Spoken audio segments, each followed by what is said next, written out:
আবার 3টা বাচ্চা বর্তমান রানিং, 2টা বাচ্চা মারা গেছে, মোট 5টা বাচ্চা থাকা অবস্থায় তাকে আমি রিকোয়েস্ট করলেও সে আমার বাধা মানেনি এবং আমার স্ত্রীও আমার বাধা মানেনি। তো স্ত্রীর কাছে আকুল মিনতি করে চাইলে হাত পা ধরলেও বাচ্চাদের জন্য সে কোনো প্রকারে সে ফিরে আসার কোনো প্রতিশ্রুতি আসেনি। তখন বুঝতে পারলাম যে সে কোনো ছেলের সাথে হয়তো কোনো অ্যাফেয়ার আছে, যে না হলে এরকম করবে কেন। তাকে জিজ্ঞাসাবাদ করলে সে আমাকে ওটা টর্চার করে, আপনি কি আমার সন্দেহ করেন। তারপরে কাজেতে আইসাও শেষ পর্যন্ত দেখতাম ওইখানেই বসা বা সে রুমে গেছে তার সাথেই কথা বলতেছে, কোনো প্রকার কোনো কথা বাধা কাউকে মানে না। আমার স্ত্রী থাকা বাসায় অবস্থায় আমার ওয়াইফ আমার সাথে দ্বন্দ্ববোধ হয়, তারপরে বাপ্পা নিয়ে যাওয়ার পর জানতে পারি যে ছেলেটার সাথে সম্পর্ক জানার পর ছেলেটাকে আমি ফোন দিয়ে বললে ছেলেটাকে হুমকি ধামকি দেয় এবং ছেলেটা মহিলা মানুষকে টাকা খাওয়ায়া প্রভাবিত করে আমার স্ত্রীকে বাসাতে বের করে নিয়ে যায় এবং ছেলেটা যেভাবেই থাক, যেখানে থাক, ছেলেটা থেকে আমার স্ত্রীকে এনে বাচ্চার কাছে হস্তান্তর করা হোক, সেই সাপেক্ষে আমি নিউজে আপত্তিত হলাম।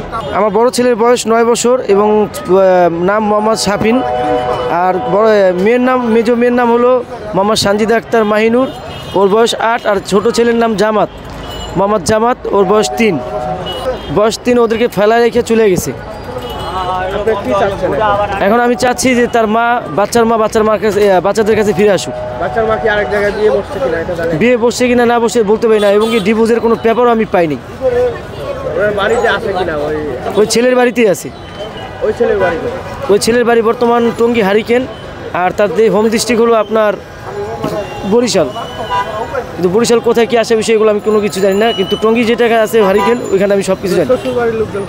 আমার শ্বশুরবাড়ির লোকজন একই কথা বলে যে তারা বলছে জুয়েল তুমি যত চেষ্টা হলো শান্তারে ফিরে আনো। আমার শ্বশুর শাশুড়ি আমার সাথে আছে, আমার সাথে একযোগ যে তার সন্তান তার মেয়েকে তার নানাত করে গেছে আমি ফিরিয়ে দিই। এখন আপনার সন্তান আছে? এখন বর্তমান সন্তান আছে গাজীপুর, তার নানা নানির কাছে।